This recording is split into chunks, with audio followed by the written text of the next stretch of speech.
Hi all, welcome to Blasters arena. Kerala ബ്ലാസ്റ്റേഴ്സിന്റെ chief executive ഓഫീസറായ അബിഗിനും SG ആയ സ്കിൻകിസിനും ആരാധകരിൽ നിന്ന് വലിയ പ്രതിഷേധങ്ങൾ നേരിട്ട് കൊണ്ടിരിക്കുന്ന ഒരു സമയമാണ് ഇത്. ഇരുവരും രാജിവെച്ച് പുറത്തു പോകണം എന്നാണ് മഞ്ഞപ്പട ഉൾപ്പെടെയുള്ള എല്ലാവരും ഇപ്പോൾ ആവശ്യപ്പെടുന്നത്. അത്തരത്തിലുള്ള ഒരു ക്യാമ്പയിൻ നടക്കുന്നുണ്ട്. മഞ്ഞപ്പട അതുമായി ബന്ധപ്പെട്ടുകൊണ്ടുള്ള ഒരുപാട് കാർട്ടൂണുകളൊക്കെ അവരുടെ സാമൂഹിക മാധ്യമങ്ങളിലൂടെ പ്രസിദ്ധീകരിക്കുന്നുണ്ട്. ഇത് പങ്കുവെച്ചുകൊണ്ട് രംഗത്ത് വന്നിരിക്കുന്നത് മറ്റാരുമല്ല, മുൻപ് കേരള ബ്ലാസ്റ്റേഴ്സിന്റെ ക്യാപ്റ്റൻ ആയിരുന്ന ജസൽ കാർണേറോയാണ്.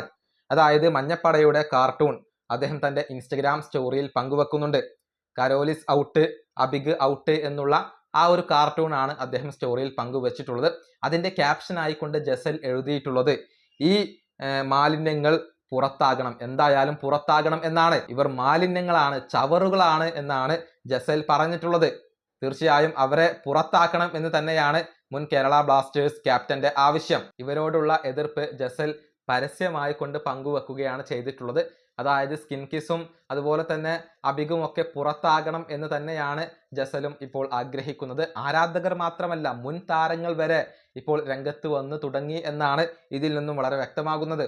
2019 മുതൽ 23 വരെ കേരള ബ്ലാസ്റ്റേഴ്സിന് വേണ്ടി കളിച്ചിട്ടുള്ള താരമാണ് ജസൽ. 60-ൽ പരം മത്സരങ്ങൾ അദ്ദേഹം കളിച്ചിട്ടുണ്ട്. ബ്ലാസ്റ്റേഴ്സിന്റെ ക്യാപ്റ്റൻ ആയിരുന്നു അദ്ദേഹമാണ് ഇപ്പോൾ ആരാധകർക്ക് സപ്പോർട്ട് അറിയിച്ചുകൊണ്ട് പരസ്യമായി രംഗത്ത് വന്നിട്ടുള്ളത്. ഈ വീഡിയോ അവസാനിപ്പിക്കുന്നു. അടുത്തൊരു വീഡിയോ കൊണ്ടും കാണാം.